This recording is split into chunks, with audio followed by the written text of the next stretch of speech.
Well, ladies and gentlemen, the YMK-TT01. That's I'm calling this keyboard.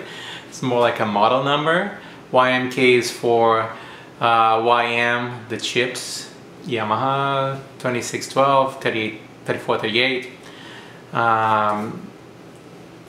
So YMK is a YM keyboard.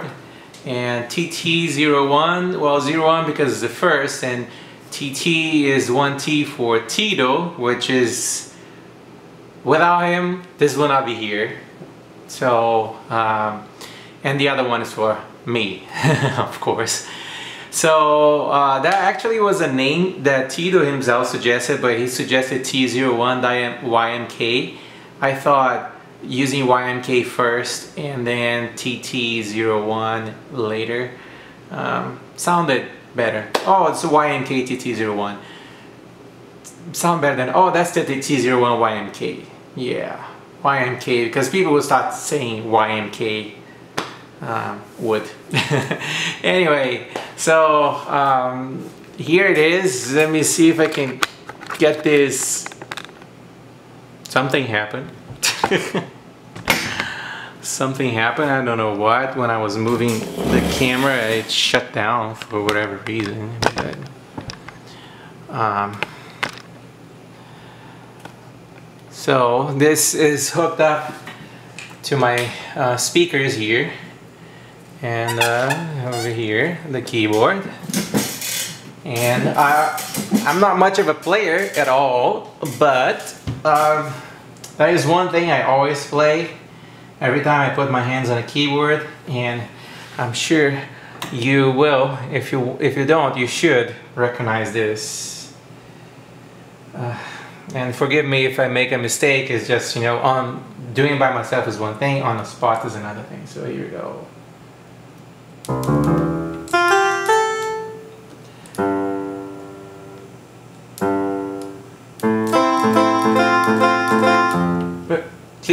That's what happens. There you go.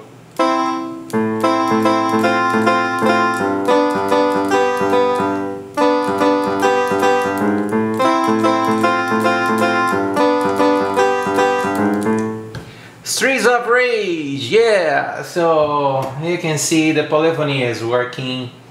I can actually get up to 12 notes here if I wanted to.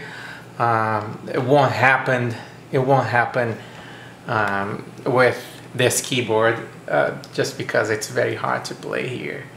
You know, not having the actual keys. It works, you know, does its job, but it's not the same thing.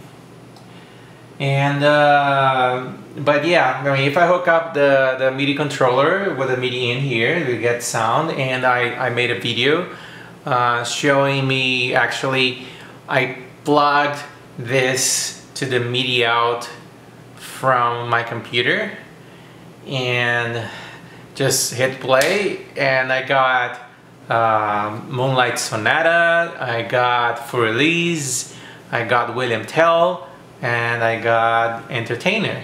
So great songs to inaugurate this keyboard. And it shows that it is working perfectly. I actually did tests with some MIDIs that were like notes, very short notes, like very quick, and it just performs marvelously. So I'm happy.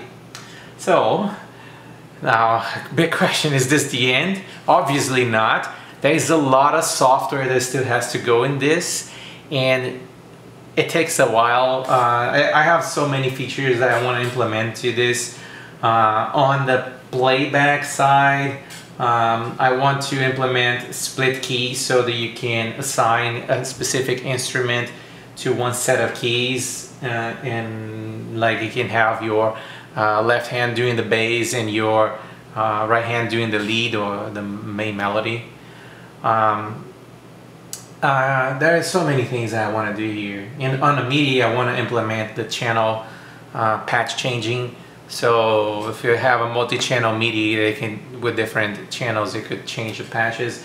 The default bank that I'm using here is a MIDI bank Well, it's basically I put together instruments and arrange them as MIDI.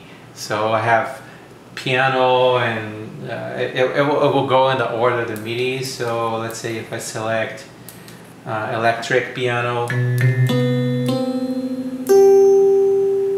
where is it?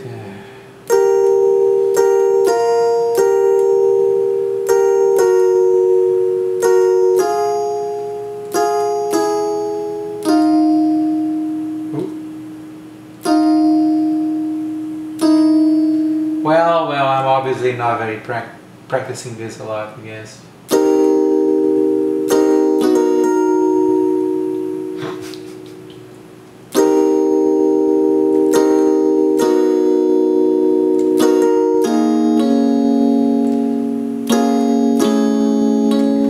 Anyway, so it follows the same line of harpsichord.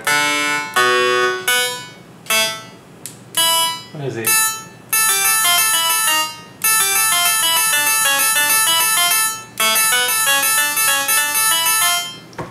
So you have all those instruments just as you would, like this is a marimba.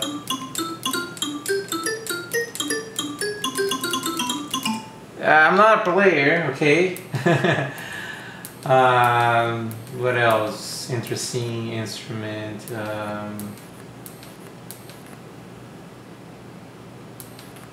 Oh, nylon guitar.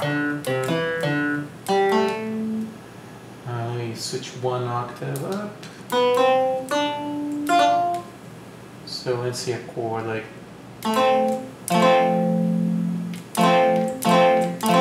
A steel guitar. And it keeps going. Oh yeah, distortion. Oh, lower than octave.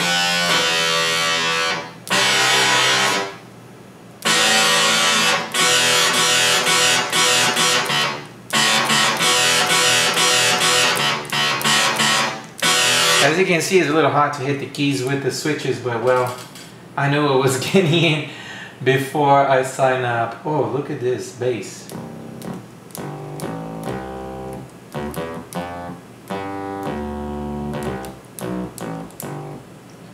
And what else? Oh, electric bass. Pick bass. Fretless.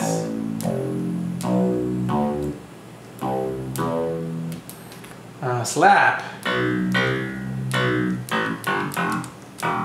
Slap 2. So yeah, it will keep going. Have violin.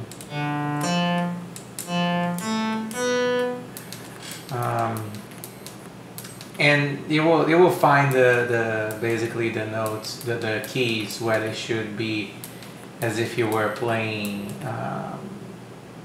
the regular keyboard. So string. I know it doesn't sound like a lot like a string. Well, yeah, trumpets. Those always sound nice.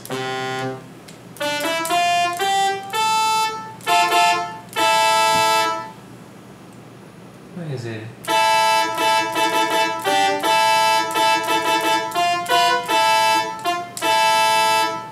So, yeah, those always sound nice. Trombone. Tuba. French horn.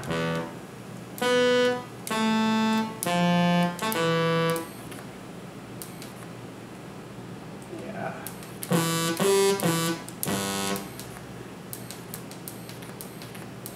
Oh, the sax, yes.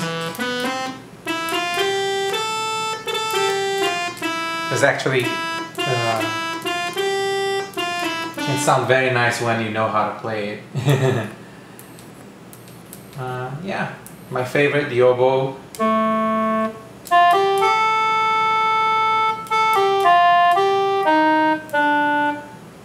I don't know if you ever played Pearsall, you probably know where I was going with this.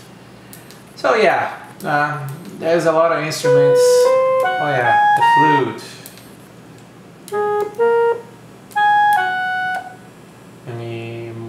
octave. Oh, less octave.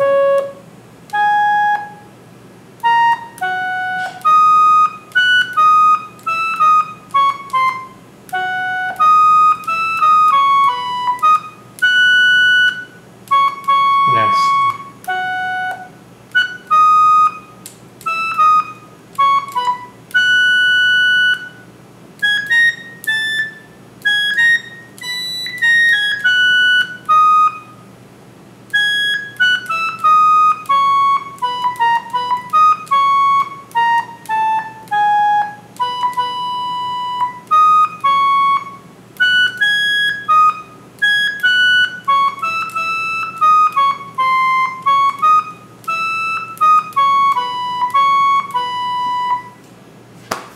I'm not gonna say what that is. If you don't know, I'm so sorry. You're missing out. Anyway, so like I was saying, the default bank that I assemble here is 127 instruments MIDI based. But instead of that, I would like to actually add something different. I wanted to do, basically you can load any bank. So that's another feature that I want to add. Yeah, see how I digress? I was talking about doing features and here I was demonstrating instrument sounds. So for example, let's say you like Sonic. You go there and you build your Sonic instrument bank, and I don't know if I'm on focus or not, but you build your instrument bank with Sonic instruments, and you can have the instruments set up like, and play your Sonic song. And have a bass on one side, and then you can do like the main chords on the other side, and well, you know, it's a lot of possibilities. I want to add a lot of settings and stuff that you can. There's a lot of settings that are MIDI related. There's a lot of settings there, like the player, the options, how you want the keyboard to work, customization basically. But to do that, I need to code the menus, because right now there are no menus. If I push the menu button, there's nothing programmed for it. But I want to add menus so that you can browse. Oh yeah, another thing I need to do is a patch browser, because yeah,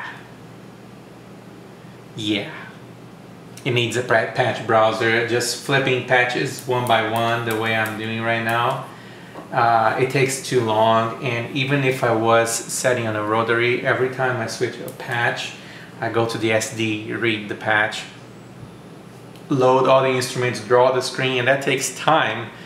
Rather than do that, I don't know why my camera keeps cutting when it records 10 minutes.